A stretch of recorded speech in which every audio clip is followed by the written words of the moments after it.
Hello दोस्तों, ये आज हमारा तीसरा वीडियो है इस चैनल पर। बेसिकली हमारा उद्देश्य ये है कि जिन बच्चों को मैथ्स बिल्कुल भी नहीं आता उन्हें बिल्कुल बेसिक से सिखाना, जिन्हें प्लस माइनस नहीं आता, जिन्हें डिवाइड नहीं आता, फ्रैक्शन नहीं आता और डेसिमल फ्रैक्शन नहीं आता, ऐसे सब सारे चैप्टर हम लोग यहाँ पर चैनल पे सिखाने वाले हैं।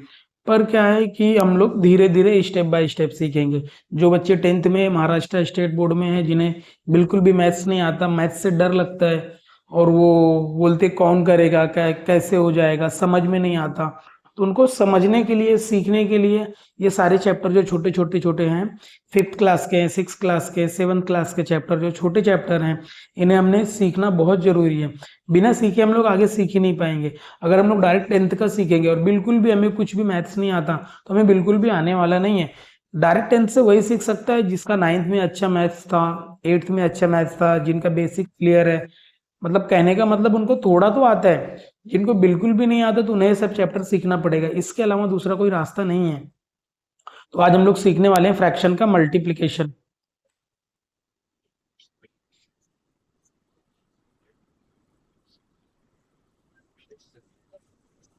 मल्टीप्लिकेशन जैसे कि हम लोग ने देखा था एडिशन और सब्सट्रैक्शन में, हम लोग क्या देख रहे थे कि अगर फ्रैक्शन है, फ्रैक्शन का डिनोमिनेटर सेम है तो अच्छी बात है। अगर सेम नहीं रहता तो हम लोग उसको क्या करते थे, सेम बनाते थे। सेम बनाने के बाद क्या करते थे हम लोग, उसको फिर कर लेते थे।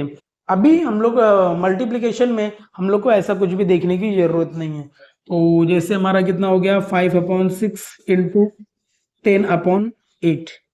ये हमारा फर्स्ट फ्रैक्शन है, ये हमारा सेकेंड फ्रैक्शन है। दोनों फ्रैक्शन में क्या हो रहा है कि डिनोमिनेटर सेम नहीं है। हमें सेम करने की जरूरत भी नहीं है, मल्टीप्लिकेशन में सेम नहीं होता है, तो हम लोग सेम करने की जरूरत नहीं है। तो सामने सामने मल्टीप्लाई होता है, ये सामने सामने होता है, हमेशा सामने सामने मल्टीप्लाई होता है।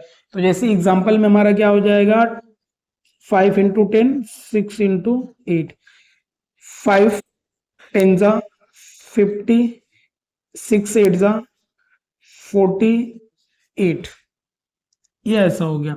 दूसरा एग्जाम्पल में हम लोग देखने वाले हैं कि 9/7 × 8/5। ये फ्रैक्शन में भी ऐसे ही होने वाला है। ये ऐसे फ्रैक्शन क्या होते हैं, जब हम लोग 10th का, 8th का, 9th के सम करते हैं तो वहां पर ये यूज होता है, पर हमें समझ में नहीं आता कि ये कहाँ से आया है, ये कैसे हो रहा है। तो ये सब चैप्टर 5th में सिखाया गया है, 5th के बच्चों को सिखाया जाता है। तो जिन्होंने अच्छे से शुरू से पढ़ाई किया तो उन्हें अच्छे से समझ में आता है। जिन्होंने नहीं किया तो पढ़ना तो पड़ेगा, बिना पढ़े नहीं हो सकता आपका।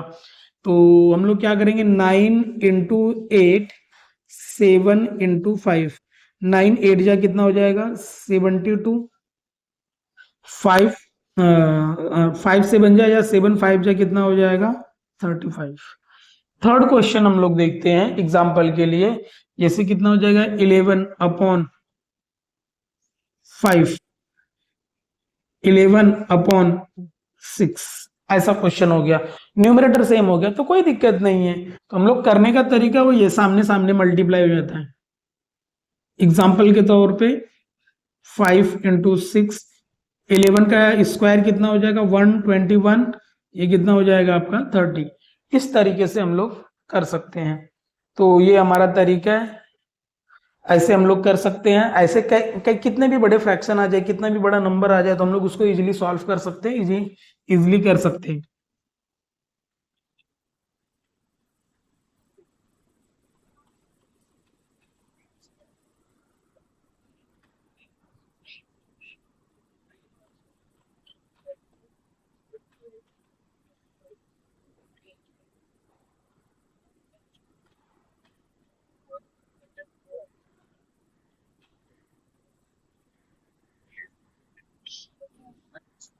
हम लोग एडिशन और सब्सट्रैक्शन का रिवीजन देखते हैं। जैसे एग्जांपल में हम लोग ने क्या देखा था, 5/4, 5/4, 5/4, 9/4।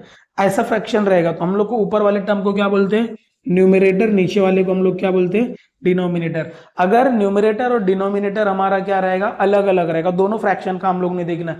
ये फर्स्ट फ्रैक्शन में न्यूमरेटर क्या है, 5, डिनोमिनेटर कितना है, 4। सेकेंड फ्रैक्शन में न्यूमरेटर कितना हमारा, 9, डिनोमिनेटर कितना हमारा, 4। अगर ऐसा रहेगा तो अभी देखो डिनोमिनेटर हमारा क्या है, सेम है। जब डिनोमिनेटर सेम रहेगा तो उस समय हम लोग क्या करने वाले हैं, डिनोमिनेटर को हम लोग एज इट इज लिख देंगे।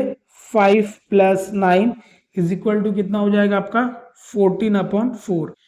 इसी तरह हमारा दूसरा फ्रैक्शन हो गया 9/8 5/64। यहां पर देखो डिनोमिनेटर क्या है, अलग है, डिनोमिनेटर अलग अलग है। ऐसे केसेस में हम लोग क्या करेंगे, 8 को हम लोग को 64 बना सकते हैं। कैसे बना सकते हैं, 8 8 जा 64, 8 को 8 से मल्टीप्लाई करेंगे 64 होएगा। तो यहाँ पर वापस वो स्टोरी आ जाती है जो हम लोग न्यूमरेटर और डिनोमिनेटर का देखा था कि अगर न्यूमरेटर एंड डिनोमिनेटर दोनों दोस्त है, किसी तीसरे दोस्त के घर जाते हैं तो उनको सेम ट्रीट मिलेगा। तो अगर हम लोग इधर 8 से मल्टीप्लाई किया मतलब हम लोग उसको 8 का ट्रीट दे रहे, तो ऊपर वाले को भी 8 का ट्रीट देना पड़ेगा।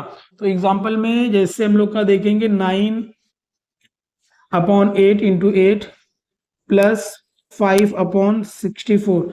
9 8 जा कितना हो जाएगा 72, 8 8 जा 64 + 5/64, ये कितना हो गया आपका, देखो 72 + 5, ये कितना हो गया 64। 64 और 72 दोनों ऐड कर देंगे, डिनोमिनेटर सेम था, सॉरी डिनोमिनेटर सेम था 64, तो हम लोग ने एज इट इज 64 लिख दिया, 72 + 5 लिख दिया।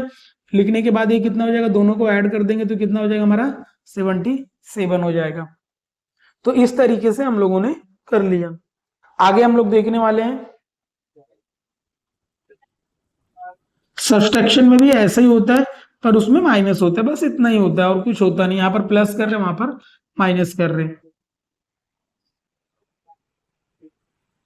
जैसे कितना हो जाएगा हमारा 81/34, ये कितना हो जाएगा 2/17। अभी देखो यहाँ पर हमारा क्या है 2/17। यहाँ पर क्या हो रहा है, देखो डिनोमिनेटर 34 है, इधर कितना है 17 है, तो हम लोग 17 को 34 बना सकते हैं 2 से मल्टीप्लाई करके। 2 से मल्टीप्लाई करने के लिए हम लोग क्या करेंगे, अगर इधर 2 से मल्टीप्लाई करेंगे तो ऊपर भी 2 से मल्टीप्लाई करेंगे। सेम स्टोरी, वही न्यूमरेटर एंड डिनोमिनेटर का। यहाँ से 2 करेंगे तो ऊपर भी 2 से करना पड़ेगा। कितना हो जाएगा 81/34 माइनस 2/17 इंटू 2 इंटू कितना हो जाएगा 2। 81 अपॉन कितना हो जाएगा 34 माइनस 2 2 जा 4, ये कितना हो जाएगा 34। डिनोमिनेटर सेम हो गया, डिनोमिनेटर सेम हो गया तो हम लोग क्या लिखते हैं, ऐसा एज इट इज लिखते, ऊपर वाला टर्म क्या हो जाता है हमारा माइनस हो जाता है। माइनस करेंगे तो कितना हो जाएगा आपका ये 77, ये कितना हो जाएगा 81 में से 4 माइनस करेंगे तो हमारा कितना हो जाएगा 77। तो ये हमारा रिवीजन हो गया। ऐसे हम लोग अपनी मर्जी से बहुत सारे सम खुद से